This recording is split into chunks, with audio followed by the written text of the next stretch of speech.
If your blood runs orange and blue, this is the pod for you. You're listening to Orange and Blue Bloods, hosted by EJ Stewart and Tommy Beer. Let's get to it, New York. A masterclass wasted. This is EJ Stewart with Tommy Beer, Orange and Blue Bloods, an Audacy original, WFA original on the New York Knicks. Great show we got for you guys today. We'll be talking about this historic Randle performance that ended in a loss for the New York Knicks. They were unable to beat the shorthanded Minnesota Timberwolves at Madison Square Garden on Monday night. So we'll break down why they were unable to get it done and how Julius Randle was able to have a 57-4 performance in this game. So we'll talk plenty about that game. We also got a 2-game road trip coming up. We got the Heat on Wednesday, Orlando on Thursday. So a Florida back-to-back. So we'll talk about the importance of those games and how the Knicks can find a way to get back on track in that one. And we have a very, very important figure returning to the New York City basketball scene in a major way at one of the biggest iconic brands in New York, definitely related to the Knicks and Madison Square Garden on multiple fronts. So we'll talk about that as well. Again, this is Orange and Blue Bloods. Tommy, what's up, man? How you feeling? Good. Yeah, as you mentioned, anytime you get a 50 burger, let alone 57 points, one of the greatest scoring performances in the history of a quite famous arena. In fact, the world's most famous arena. It's certainly disappointing to lose that game, especially to a team that is playing without its two best scorers, its two best players. A disappointing loss for the Knicks. You can't give up 140 points to that Timberwolves team. Yes, they made shots, but I think Brunson said it best when they didn't miss shots, but we didn't make them miss. We didn't make them miss shots. So disappointing loss, but no rest for the weary in the NBA. An important game Wednesday night in Miami. Knicks have to, shake it off, get back on track. They don't have many important games remaining on the schedule, but if they want to get comfortable and kind of secure one of the top 6 seeds in the East, they can they can do themselves a great favor by beating the Heat Wednesday night in Miami. Yep. Big game Wednesday night. Can't take games like Monday night for granted. So this is what the NBA is all about. Sometimes you go in a game where you think you can maybe outman like a game like Denver, and then you go into a game against the T-Wolves out there, 2 best guys. You think, okay, we should run right through this team, and then you find yourself on the losing end. So this is just what the NBA is. Now you move on to this Florida road trip we got here. So plenty to get to on Orange and Blue Bloods. This is once again an Audacy WFA and original. You can get these episodes wherever you get your podcasts, including the free Audacy app. Make sure you hit the auto download feature on your download streaming service so you can get these episodes every time we drop. We drop 3 times a week, but we have another one following this Orlando-Miami road trip. So make sure you hit that auto download feature. Also, be sure to check us out on YouTube and catch us on the Audacy Sports channel as well. So let's get into this Knicks loss. So the Knicks wasted a historic performance from Julius Randle, one of the most disappointing losses of the season. T-Wolves edged the Knicks 140-134. The Knicks got a career-high 57 points from Julius Randle, but it was not enough to overcome a blistering offensive performance from the Timberwolves. T-Wolves shot 61% from the field for this game, 58% from 3. They started this game. I think they made the first 10 or 11 shots to start this game. So the Knicks from the beginning did not have the right defensive mentality. Taurean Prince for the T-Wolves, 35 points, leading them in scoring in this one. He made his first 8 threes in a row. Hit some big ones on the stretch. Mike Conley had 24 and 11 in this game. Jalen Brunson countered that performance from Conley. He had 23 and 10, but was highly critical of his defensive performance. You mentioned, Tommy, what he said. Now I'll play for you right here. Here's Jalen Brunson on the defense from that game. It's frustrating. Got to give them credit, and they didn't miss, but we didn't make a miss. And offense wasn't our problem today. Defensively, I was terrible. I got to be better. And, it starts with me. I just got to be better on defense. So Jalen Brunson taking the onus there for the Knicks' poor defensive performance. He was not the only one who played poor defense in this game. They did get Emmanuel quickly, 15 points for him off the bench, but it was not enough. The Knicks got down 17 points in this game. They had looked like they had taken back control in the fourth quarter. They were up 5 points on a Jalen Brunson bucket with 4:41 left to go. and the defense let them down again. Conley made a big bucket. Conley gets fouled shooting a three. McDaniels hits a three. Prince hits a three, and all of a sudden you're down four, and you're looking up and you're saying, wow, the Knicks are going to let this one slip away. So a really tough loss for the Knicks here. Tommy, what happened to the Knicks defense in this one? Yeah, it's something I think we talked about heading into the pod on heading into the game on Monday's podcast, Monday afternoon when we kind of previewed it. You're riding a 3-game win streak, just came off of a really important win against the Nuggets, and you're playing a Timberwolves team that is without its top guns. There's kind of a natural human element there that just kind of let your guard down a little bit. And we talked about that's something that the Knicks would have to guard against, because even though the Timberwolves are shorthanded, they're essentially playing playoff games from here on out, as are all the teams in the incredibly tightly bunched West. A 2-game winning streak can bump you up from the 10th seed to the 6th seed, and a 2-game losing streak can knock you from the 7th seed completely out of the play-in tournament. That's how valuable, that's how important each game is right now for all those teams in that jumbled mix, that jumbled mess out in the Western Conference. So they came out hungry. The Knicks were, it's 8-9 point favorite in this game. They had an opportunity to kind of come out, impose their will. More talented team. They just didn't get after it defensively. They did, again, you want to say, the Wolves shot lights out, and they did, and they made some tough shots. And you have to give them credit for doing so. But as Brunson talked about, you have to chase guys off the 3-point line. Taurean Prince 8 for 8 from 3-point land. He was 9. The record for most made threes in a game in NBA history without a miss is 9. It's Terrell Sprewell and Ben Gordon. Taurean Prince came into this game with a season high of 17 points, goes for 35. Obviously, again, you got to chase him off the line. And then it was just the little things. Again, the Knicks' kind of identity has been well balanced offensive attack. They didn't have that on Monday. Part of it was because, and Randle took 29 shots, but I'm certainly not going to fault him. He was on fire, playing incredibly well. To score 57 points on only 29 field goal attempts is incredible. So all the credit to him. But again, and this is something we'll talk about. If only briefly today. In the future, Mitchell Robinson 1 field goal attempt. Grimes 1 field goal attempt. RJ Barrett only took 8 shots in this game. So those 4 players, that's 3/5 of your starting lineup combined for only 14 shots, and they only missed 5 shots. So those are the type of things you kind of want to get everybody involved. This game was an anomaly because Randle was on literally a historic heater. So it's going to throw off the field goal attempts and all that other stuff. And they, quite frankly, needed every one of those points. But you circle back kind of directly. It was the little things. Obviously, on the defensive end, Knicks down 6. Get the ball back, about 30 seconds left. Randle, an N1, cut the lead to 3, make it a 1-possession game, is 55th, 56th, and 57th point of the evening.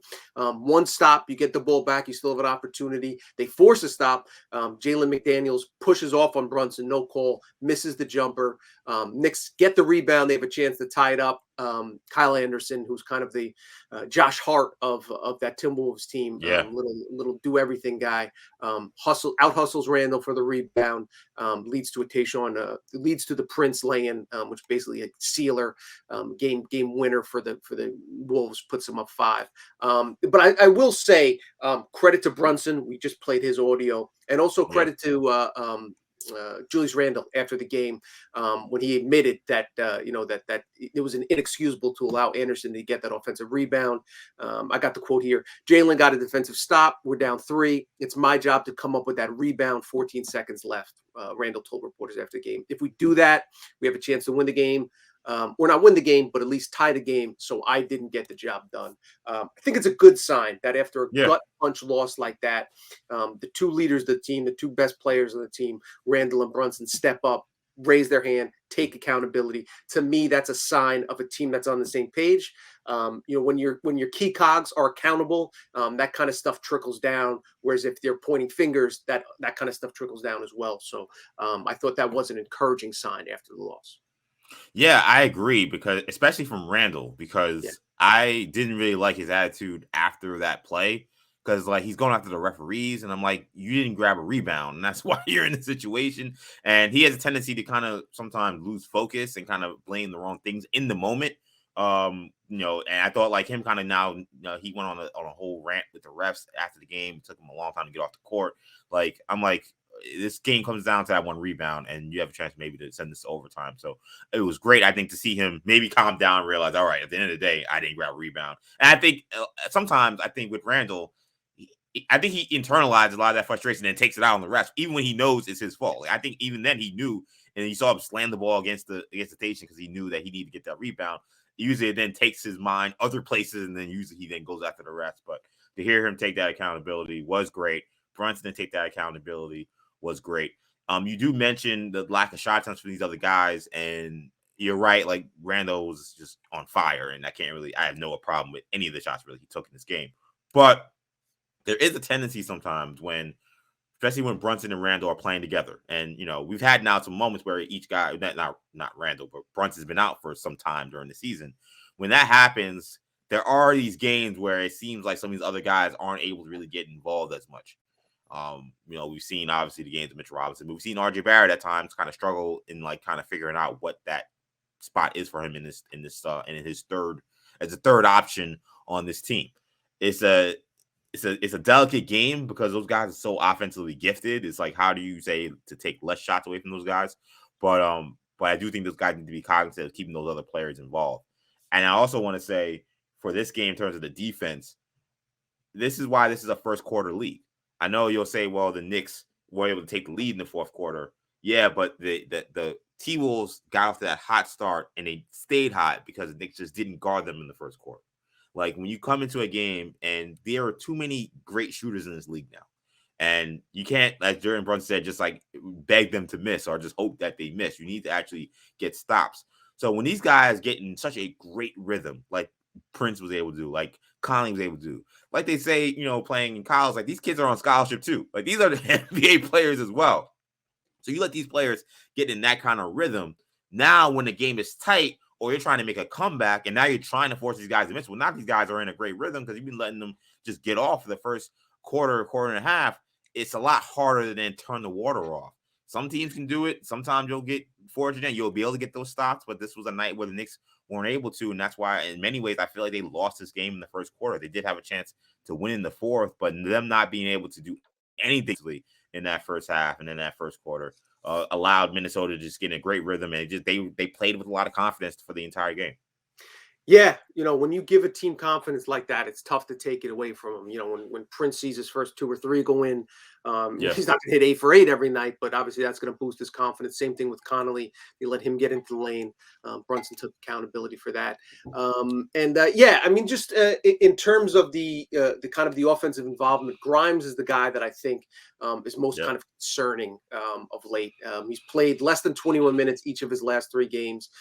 Over the New York's last 4 games, he's averaging less than 4 field goal attempts a night, despite shooting 50% from downtown. He's 8 of 16 over that 4-game stretch, but has less than total 20 total shot attempts. Grimes is too talented to be ignored offensively for long stretches. Again, last night, I'm not going to get too overly concerned about it, but still, just 1 field goal attempt is not going to cut it. Get the ball in Grimes' hands more often. We know we can knock down 3-pointers, but he also does a great job attacking the paint and feeding Mitch, which will get Mitch more involved.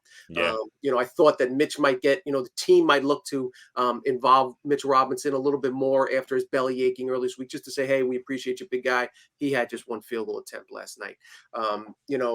Barrett, you know, he's going to get his. He only had 8 last night, so I'm not so much worried about that. But it's those 2 guys, I think. Again, the Knicks are just better when they're more balanced. I was looking at the numbers this morning. This was the 4th game Randle's attempted more than 26 field goal attempts. The Knicks are just 1-3 in those 4 games. He's 20 games. He's attempted more than 21 field goal attempts. The Knicks are 10-10 in those games, so not bad. But this is a team that's 10 games over 500, so they obviously the winning percentage is lower. when Randle starts to get up there. And the same can be said for most other, for Barrett and Brunson. Again, when they find that again, it's a delicate balance. And when a guy has it going like Randle did, I'm not going to knock him for taking shots. I'm not going to knock the team for feeding him. But that's the exception, obviously. When a guy scores 57 points, 11 points higher than Randle ever scored at any point in his career. So just going forward, I think the team wants to be cognizant of. I think if I was Tibbs, one of the things I prioritize over these last 9 games on the schedule, let's keep Grimes involved. Let's make sure that we find, because you're going to need him in a playoff game.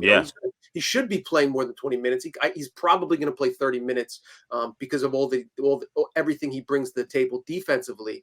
Depending on matchup. Yeah, if they're playing the Cavs, then those minutes are going to skyrocket because he's going to be the guy guarding. You want to get him comfortable in a situation where he's still a part of the offense, and so I definitely keep an eye on as we kind of come down the stretch here.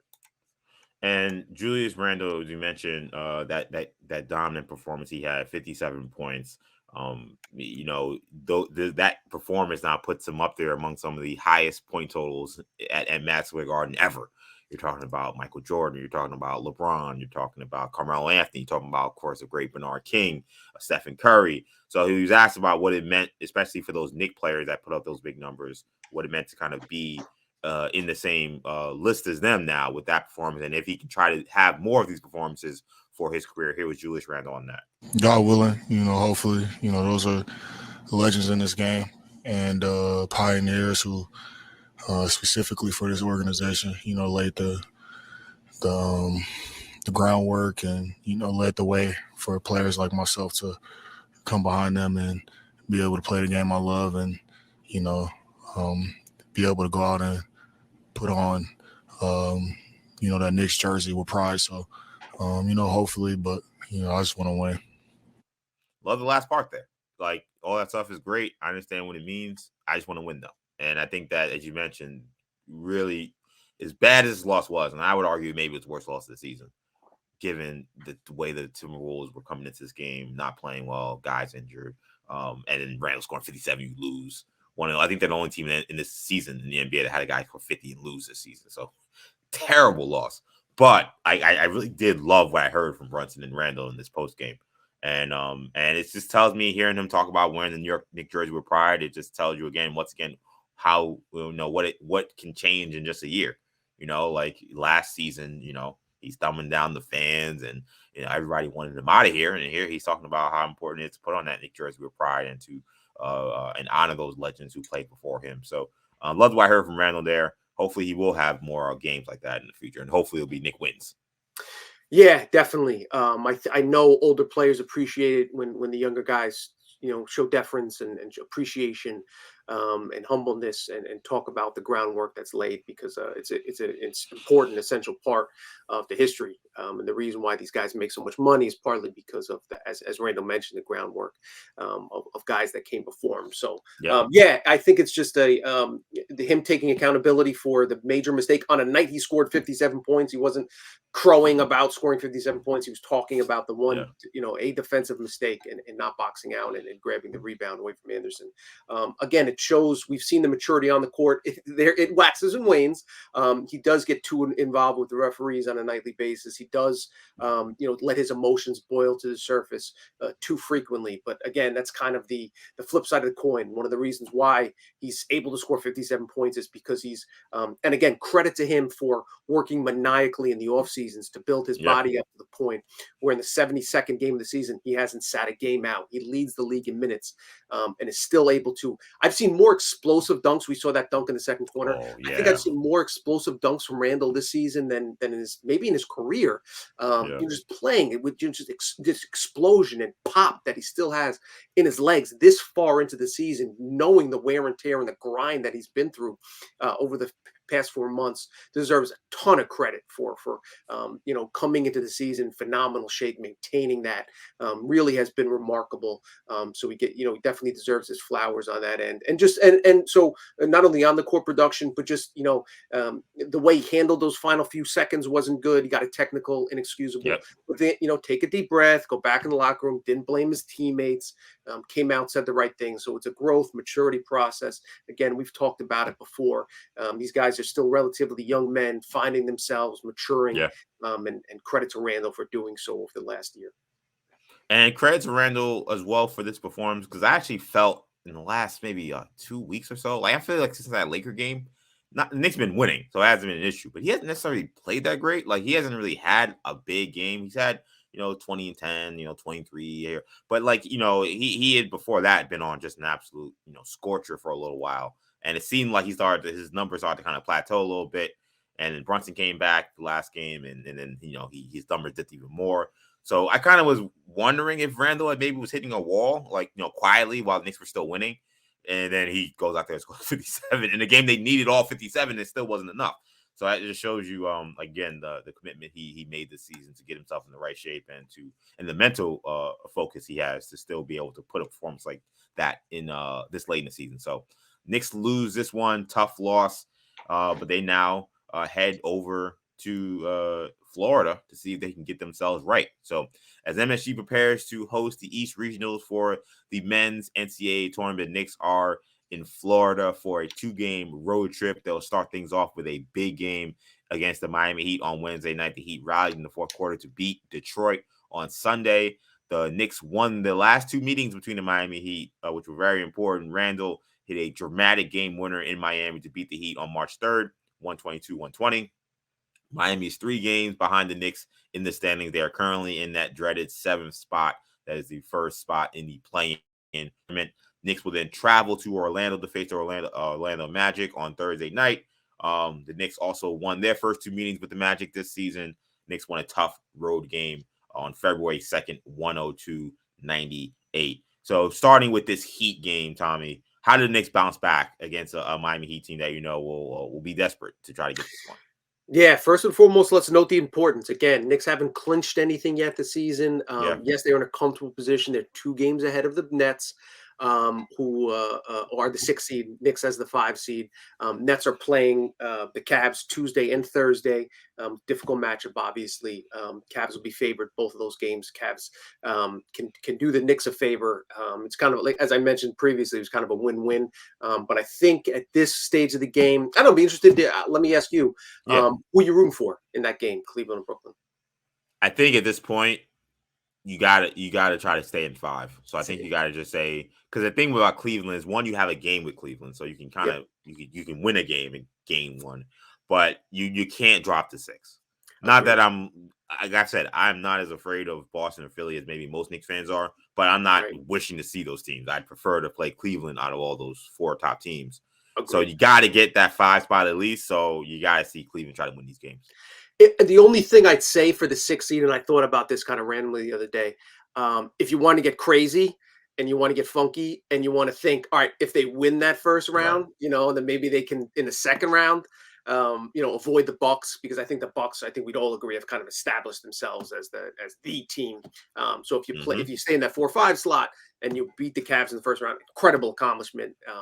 Playing the Bucks is not fun. But that being said, totally agree with you. That prioritizing the 5 seed is probably the idea right now. So I think Knicks fans should probably root for the Cavs there.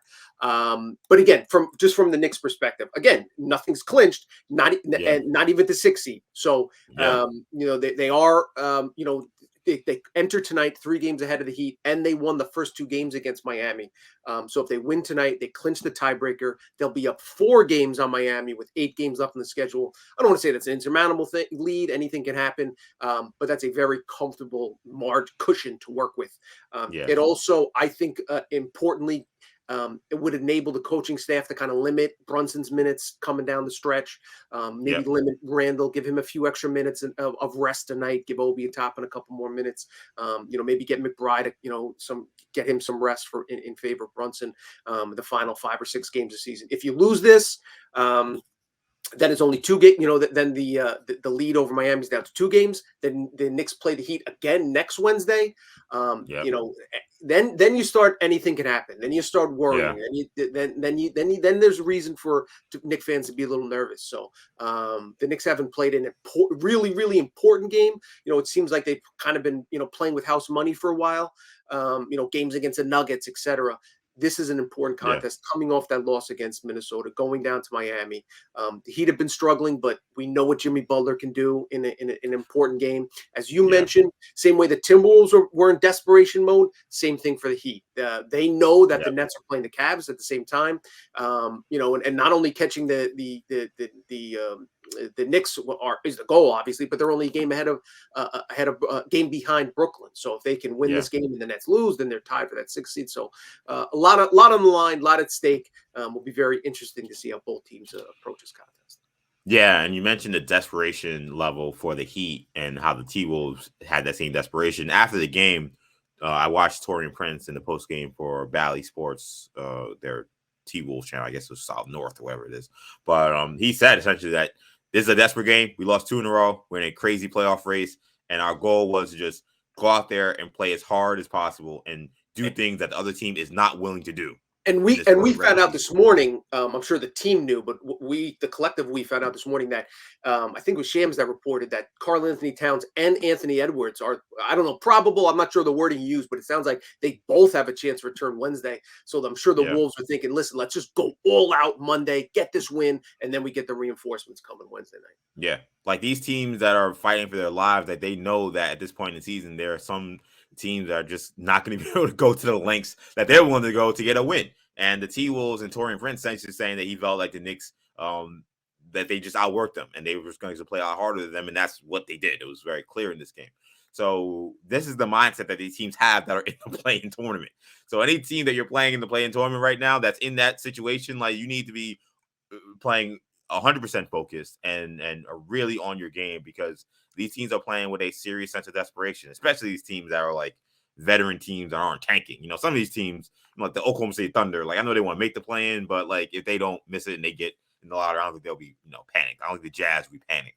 The Jazz I don't know if you've seen the Jazz. They were, Chris Dunn was playing yesterday and they won against the Kings. So some of these teams I think are kind of trying to get themselves out of the play-in, but the Heat is not one of those teams. The T-Wolves not one of those teams. So when you face these teams, like you have to play. You have to be on your P's and Q's. So the Knicks, they're going to have to come out focused. And what I would expect, which is going to be interesting, is the last time these two teams played, Miami blitzed Brunson on screens, which I thought was what you'll see in the playoffs. But then Randle went crazy. So what I wonder is, how do they adjust their team this time around? They play a lot of zone, so I expect they'll play a lot of zone again against the Knicks. But Randle went crazy against the Rams, coming out off a 57 burger. Like, I wonder how the Heat change their defensive strategy. Do they decide to run even more doubles at Randle? Do they maybe let Brunson play a little more one-on-one? How does that work? Do they just play almost exclusively zone, which I've seen a couple teams do against the Knicks this season? What do you think about the adjustments the Heat may make coming into this game, considering they played 2 very interesting games against the Knicks? They were different games. If he went off, Brunson didn't play. Second game, Brunson played. They tried to take him away, and then Brandon went for 44. Yeah, and Randle obviously hit the game winner in Miami that Friday night, the last time they played, and he's coming off a career high 57. It'll be interesting. I wonder if they'll, we've seen Bam, cover him on occasion. Yeah. It'll be interesting to see if they run doubles at him and take the ball out of his hands. I would think they'd be hesitant to do that because then you allow Brunson to carve you up on the interior in the paint, either getting his own shot or assisting others. Brunson 10 assists last night. So I think that'll be an important factor on the Knicks end. I think controlling Jimmy Butler is the key. Because we saw him, do damage, get to the free throw line 18 times, and we talked about Grimes. This is an opportunity for him to step up. He's one of those guys when in the playoffs, you're gonna have to stop that other team's best scorer, typically a perimeter wing player. So it'll be interesting to see, what kind of effort Grimes can do to kind of hold that team in check. And Lowry, we know that he's been up and down dealing with that knee injury. Gabe Vincent's been starting a lot of games for him. But then of course Tyler Hero. Yeah, he's had he was huge against Detroit. He had, I think, 10 points in the last 3 minutes of that game. That game was a lot closer than the final score was, but he had a big fourth quarter. And even against the Knicks, the Randle buzzer beater game, he played well in the fourth quarter. So he's a guy that obviously those are the two guys you're gonna have to focus on.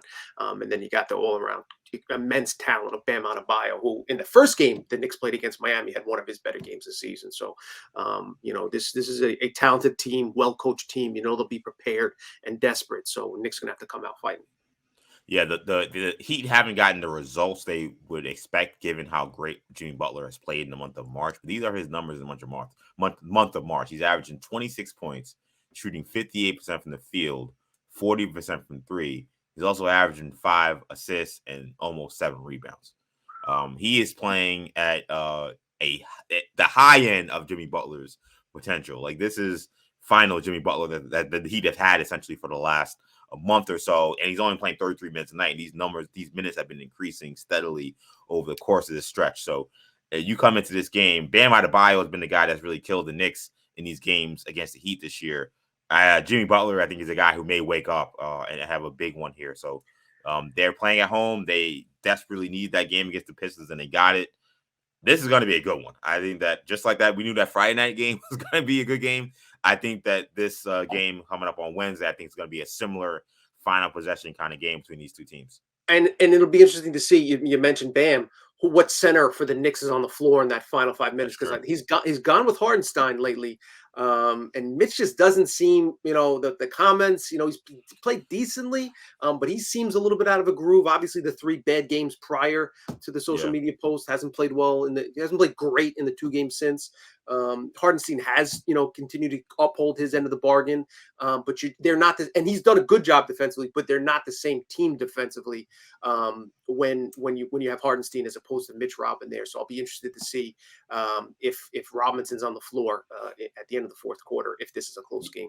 Yeah, Mitch had a big steal, I think, in the last possession of that Heat game, if I remember correctly, because Randle hit the shot and they needed to get a stop. And unlike the New York game where Hero got a wide open 3, and you're like, oh my God, in the corner, Randle closed out pretty well to make it somewhat contested. Mitch Robinson, they didn't get a shot from the last play. Mitch Robinson was able to get a big steal. So you're right. How they finished with Mitch, who I agree. I really was disappointed in Mitch, honestly, on Monday night, because I really liked how he played against Denver. And guarding Jokic. I thought it was a good bounce back. And like now you got another premier match against another premier center. And he was just invisible. Like, Gobert's killing him on the backboard. Gobert scored a bunch of points in that game. Like, I don't know what Mitch was on. So that was a little unfortunate. So we'll see if Hardenstein ends up closing this game. They also then have that game against the Magic. And I tell you what, like, I don't really look forward to games against the Magic. Like I know maybe other teams in the NBA do, or maybe fan bases do, but I just feel like every time the Magic play against the Knicks, they present problems. They're long, they're athletic. They're not necessarily the best offensive team, but they can guard you up and they can defend. I don't expect that game to be an easy game either. I know they just lost to the Lakers. Austin Reeves had a career high 35 points in that one. But the night before against the Clippers, they won. And they've won a lot of these games. They beat the Heat a couple of weeks before as well. So I do not sleep on their Orlando Magic, especially when they play against the Knicks. Typically, these are very competitive games as well. Do not sleep on the Orlando Magic. And you mentioned casual NBA fans think, it's a win. They're a rebuilding team. No, like you watch those games, you watch the Magic play night to night. They play hard, they play well. They don't have the results. They haven't been able to finish. A lot of games they've blown 4-point leads, multiple possession leads late in games because they don't have a closer. They play 20-year-old kids. But you mentioned that Clippers game. The Lakers loss was the second night of a back-to-back in LA. That first night, the Saturday game in LA, Markelle Fultz, 28 points, 6 rebounds, 4 assists, 4 steals. He's playing the best basketball probably of his NBA career the last couple weeks. Wendell Carter went for 27 and 12 in that game. Franz Wagner, he's one of the most talented young 3-4s in the NBA. He had 20 and 4. They got Cole Anthony had 18, 8 and 6 off 18, 8 and 2 off the bench. They got dudes. They play hard. They play the right way. It's going to be the second night of a back-to-back. for the Knicks, whereas the Magic, they have a night off. They play tonight and then they don't play again until Thursday, so they'll have a rest advantage in that game. So yes, by no means that is not a duck walk by any stretch of the imagination for the Knicks. They'll walk in prepared. And the other thing the Knicks have going for them as they make their way down to South Florida is lots of New Yorkers in the stands, as we've seen this season, and it'll only ramp up as the Knicks are playoff bound. There will be a lot of orange and blue in the building in Miami and Orlando. Yeah, that last game at Amway Center in Orlando, I'd never seen anything like that before. I mean, I know we've seen these games with Knicks on Florida, and there are a lot of fans, but that was a Knicks crowd. They took over the Amway Center, and I get it. It's Orlando having a tough season. Maybe fans aren't getting out there as much. They're playing New Yorkers in Florida, so they made their way. But I mean, that was like an 80% Knicks crowd, which was just stunning to kind of see.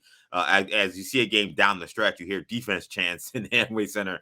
You see Brunson get big buckets, and they're going crazy. And so, yes, that will help them a great deal. They will have a big presence, definitely in Miami. And again, I think that you'll have another really big presence in Orlando as well. So that always helps the Knicks when they head down south for these games. So should be fun, man. I wish I was down there. I know we got some decent weather coming to the Northeast now, so that's good. But I love when these teams make these little trips to certain regions, like they went to LA for a back-to-back, and then how they do the Orlando Miami trip. I think these are fun for a lot of the fans who live in those areas, or fans who want to take a vacation and go out to one of these towns. Have you ever done that, Tommy? Have you ever taken a trip out to any of these road trips Knicks have done where they've gone to LA or Florida to see some of these games? I haven't. I do try to get out to my dad and I try to go to like the iconic venues. We've been to Wrigley Field, Fenway. Yeah. Saw UNC Duke play at Krzyzewskiville, like all nice. Green Bay. I've been to Lambeau, went with my wife. So kind of the more iconic, if I'm going to plan a trip around a game. So it was went to I'm a Lions fan. I've been to Detroit, and then we flew out on a Saturday, went to see Michigan play at the Big House, and then went to the Lions game the next day. Oh, so, nice. Trips like that. I see enough of a little bit jaded. I've seen a lot of NBA games, so the other arenas and stuff.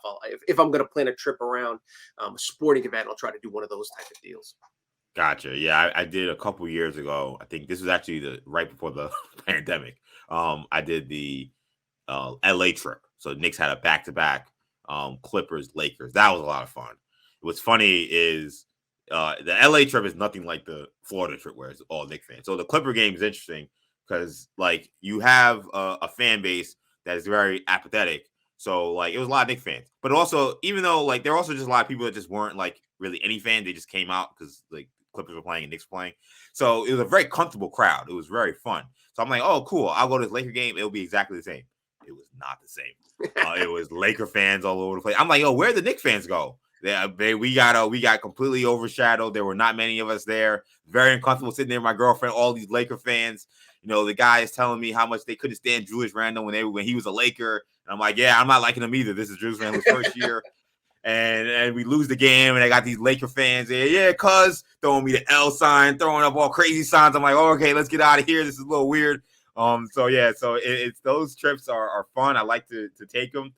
Different environment if you head out to LA for a Lakers Clippers game if you're a Knicks fan. Totally different vibes. But hopefully Knicks fans who head down to Florida for these two, know there'll be plenty of them going out there. They enjoy Heat, Knicks Wednesday, Magic, Knicks Thursday. Magic, Knicks Thursday. But let's get to our last story for today.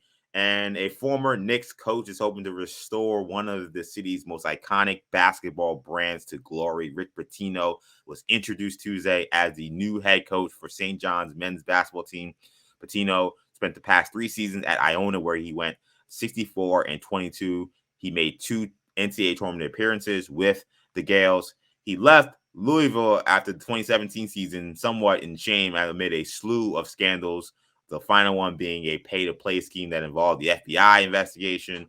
There was also a scandal in 2015 involving a former escort who said that she was hired by Louisville assistants to party with recruits. Pitino was suspended 5 games for that scandal, and the team had to forfeit its postseason aspirations for that season. So Pitino definitely comes with a cloud of, mess, which is kind of where he's been for a lot of his career. But he's a 2-time national champion. He won both at Kentucky and Louisville. He made 3 Final Fours with 3 different schools. So I don't know if anybody's ever done that. They have very few guys have done that. So Rick Pitino, a legendary coach, an iconic coach, kind of out of the main lens of college basketball, now kind of back into the mainstream, so to speak, with St. John's. How do you feel? Do you think Rick can bring St. John's back? Like, it's been a long time. Like, I feel like this has been a dormant sports brand in New York City for a while now. 100%. And for that reason, I'm okay with rolling the dice. I mean, if I look at the big picture, this is a 70-year-old man.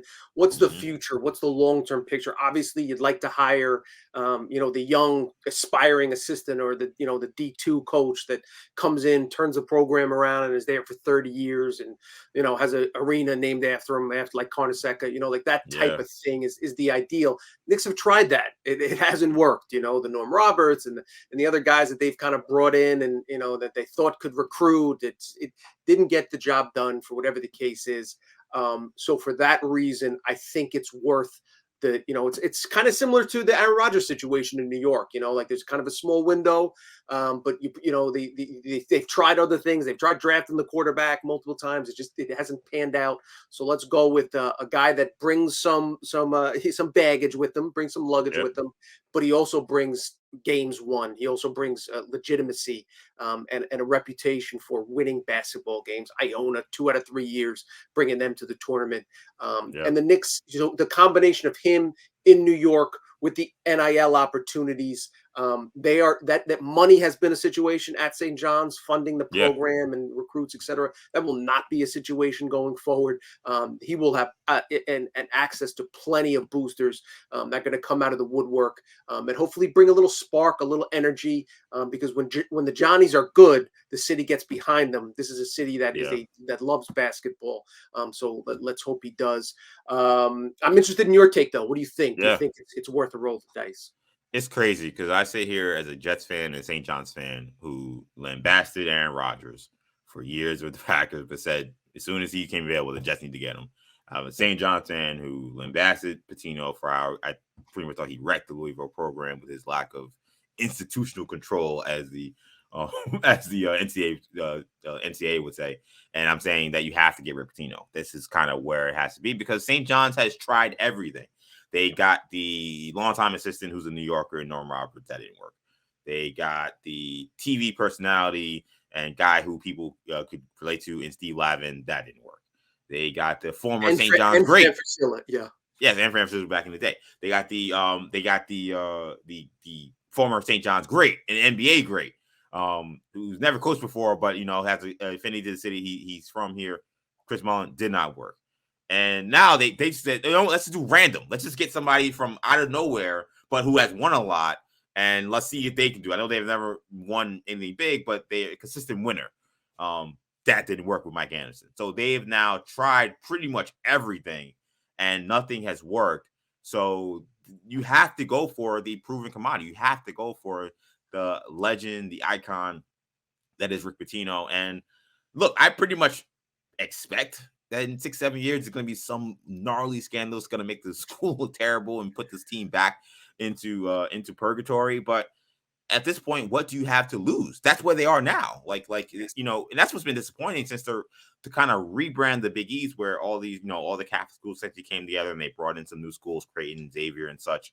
You looked at the landscape and said, okay, St. John's, they have a chance in this Big East. Before when Big East had Syracuse, something like you knew, like there was no chance St. John's was cracking through that Big East. When Louisville was in there, where Pitino was with them, like that Big East was gnarly. And Notre Dame as well. But you saw this new landscape. Say, okay, Butler's here now, Creighton's here now. You think that St. John's, they should find a way to be a perennial tournament team. Maybe they'll win the conference one year, and it's just been nothing.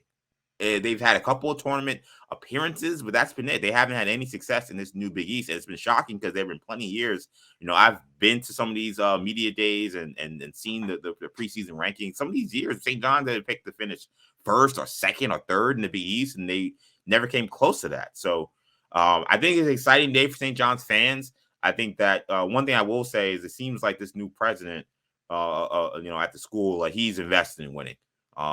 This is a totally different. Rick Pitino said the only reason why I'm here essentially is because of this guy. I guess they had a connection because of the Providence connection, and they're not going to accept what's happening with this basketball program. Now, it sounds like they're going to try to save some of this money by maybe skimping out on Mike Anderson, because they're trying to say he was fired with cause, which I don't know what he could have done to be fired with cause other than be a bad coach and lost games. But they're trying not to pay him. They're getting sued now. So I think they're probably saying, yo, we can just fight this guy in lawsuit. We're going to pay him 5 years from now, because that's what happened with Kevin Ollie in UConn. But I think they're thinking we can save some money now and use this money on Rick, use this money on the facilities. And I'm hoping that they find a way to, once again, kind of make MSG their home court. Like, I think one of the things that has really hurt St. John's is, watching them play so many marquee games at Carnesecca Arena. And it's ridiculous. I grew up when St. John's played, about half their home games at Madison Square Garden. Now it's about 4 or 5. Like, that's not going to happen with Rick Pitino. I assure you he's going to make sure they're playing at the Garden. And he actually spoke about what it means to be the head coach of St. John's and playing at Madison Square Garden. So I want you guys to hear this from Rick Pitino. And today, for me, this is one of the most special moments of my life. I've been to the Garden as the Knicks coach. I've been to the Garden as the Providence coach. And now I get to represent something really, really special. And it's not about when or if. It's going to happen for St. John's. And it's going to happen in a big way.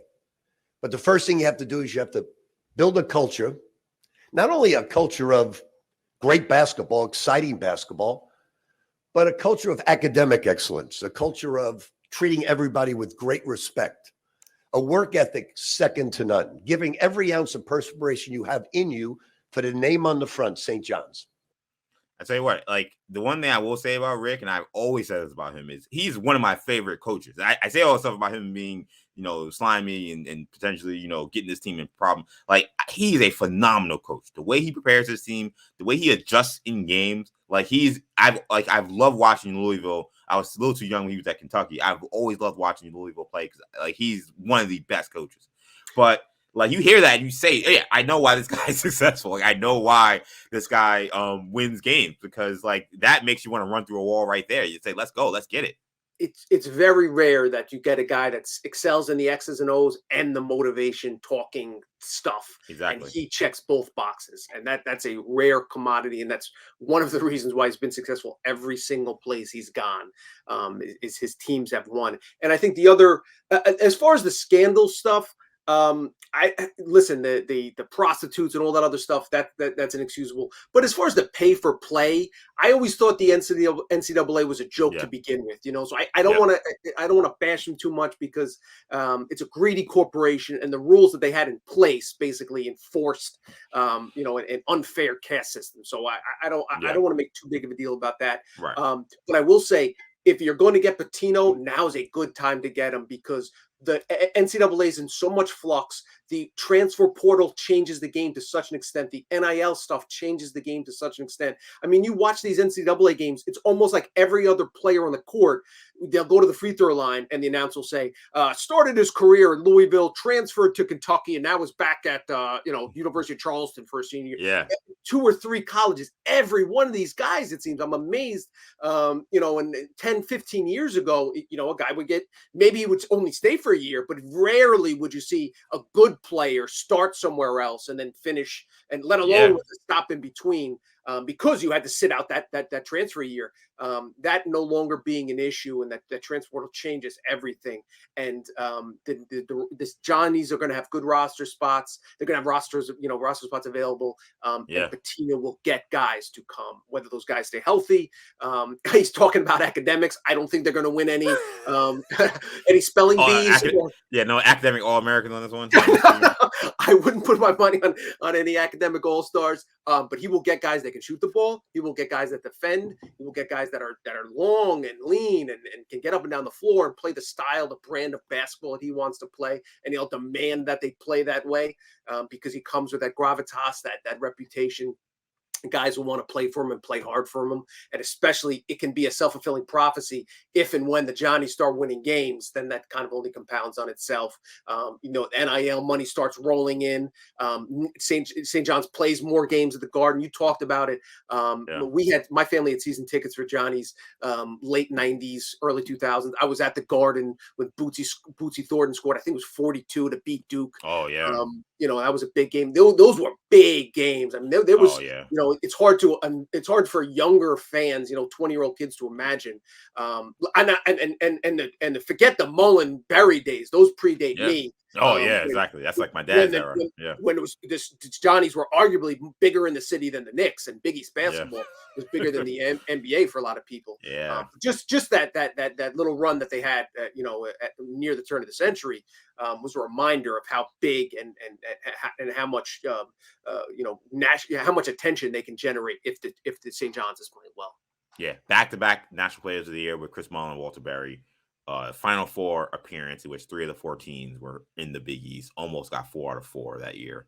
That there was a golden era of college basketball here in New York, and maybe Rick Pitino can bring a little bit of that in this new era here. It's funny you mentioned the transfer portal and the ability to overhaul your roster very quickly, and I think that's why it's going to end up being very successful. I think that maybe it's not year one, but it could be year one. He could just bring in crazy, awesome roster of transfers and 1 or 2 recruits, and that's really all you need. But definitely by year 2, this is going to be a top 15 program. I'm that confident. But like he said in the post game, in the press conference, they asked him about like the future of the team and the roster they have. He said, "quote A lot of these players probably won't be back on this team because they're not a fit for me," which is one of my favorite quotes I've heard since Deion Sanders in his press conference at Colorado, when he told the players in his first meeting with them that he's bringing his luggage with him and it's Louis, and that they should think about getting in the transfer portal because they're going to get a lot of playing time here. So Rick Pitino and Coach Prime clearly cut from the same cloth there. I haven't seen it. Has Soriano said anything? I know he was, if Anderson's gone, I'm not coming back. Has he said anything since the Pitino? Yeah, I've not seen him say anything. I know he was very upset about Mike Anderson leaving, which is understandable. I mean, he came here, because Anderson came here. So here I have a quote here. Rick Pitino, he said, "I asked the character of the basketball team, to be honest, I don't get into glowing reports, but I did get a glowing report on Joel Soriano.